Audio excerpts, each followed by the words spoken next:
क्या बोले, देखो सर्वेक्षण के प्रचलन में कि ब्रिटिश शासन के दौरान सर्वेक्षण का काफी प्रचलन था। क्यों? क्योंकि अंग्रेज की सोच यही थी कि कहीं पर भी शासन करना है ना, तो वहां की संपूर्ण जानकारी हमें क्या कर लेना पड़ेगा, प्राप्त कर लेना पड़ेगा।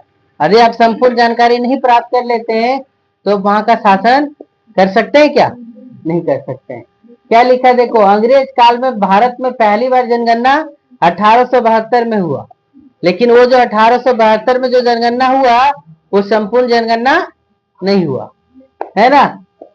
तब जाकर के संपूर्ण जनगणना नहीं था, या सबसे पहले संपूर्ण जनगणना 1881 ईस्वी में कराया गया। ठीक है। और अब वहीं से क्या शुरुआत हो गया कि प्रत्येक 10-10 वर्ष के बाद क्या होगा, जनगणना होगा। प्रत्येक 10 वर्ष के बाद क्या होगा, जनगणना होगा। भारत जब आजाद हो गया तो आजाद होने के बाद सबसे पहली बार जनगणना कब कराया गया, 1951 ईस्वी में कराया गया। प्रत्येक 10-10 वर्ष के बाद क्या किया जाता है, जनगणना कराया जाता है ना। देखो 1951 में हुआ, 1951 के बाद कब, 1961 में हुआ, 61 के बाद कब, 1971 में हुआ, 71 के बाद कब, 1981 में, फिर 1991 में भी हुआ, 2001 में भी हुआ, और 2011 में भी जनगणना हुआ। 2021 में भी होना था जनगणना, लेकिन 2021 की जनगणना को कोरोना खा गया। समझ गए क्या? उस समय कोरोना फैला हुआ था, जिसके कारण से भारत में जनगणना नहीं हो पाया। देखो क्या लिखा है, 2011 की जनगणना के अनुसार से भारत की जनसंख्या कितना, 121 करोड़ थी। कितना थे, 121 करोड़। जबकि झारखंड की कुल जनसंख्या कितना उस समय 2011 की जनगणना के हिसाब से 3,29,88,134 था। 3,29,00,000 कितना, 88,000 कितना, 134। या देश की कुल जनसंख्या का कितना, मात्र 2.72% था। जनसंख्या की दृष्टि से झारखंड देश का 14वां राज्य है।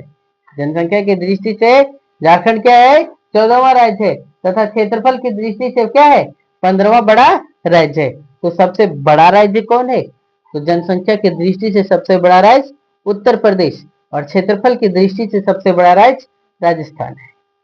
समझ गए? चलो नोट करो।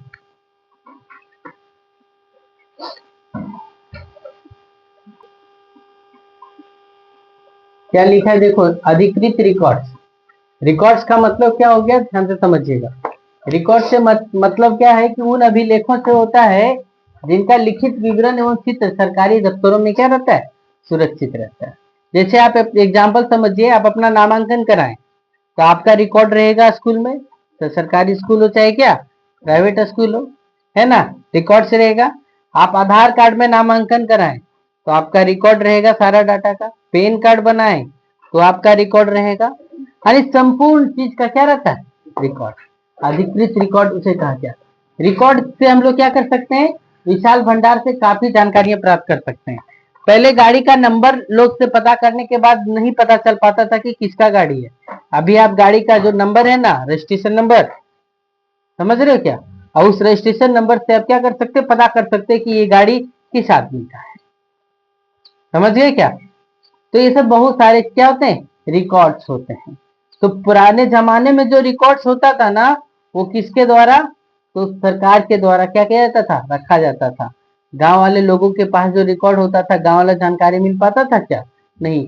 तो गांव वाली जानकारी को प्राप्त करने के लिए हम लोगों को क्या करना पड़ता था, या फिर उस समय के जो इतिहासकार लोग थे या फिर जानकारी प्राप्त किए तो कैसे, तो बहुत सारे कवियों ने लिख करके रखा, बहुत सारे लोग यात्रा वृत्तांत किए, उस यात्रा वृत्तांत को भी क्या करके रखा, लिख करके रखा।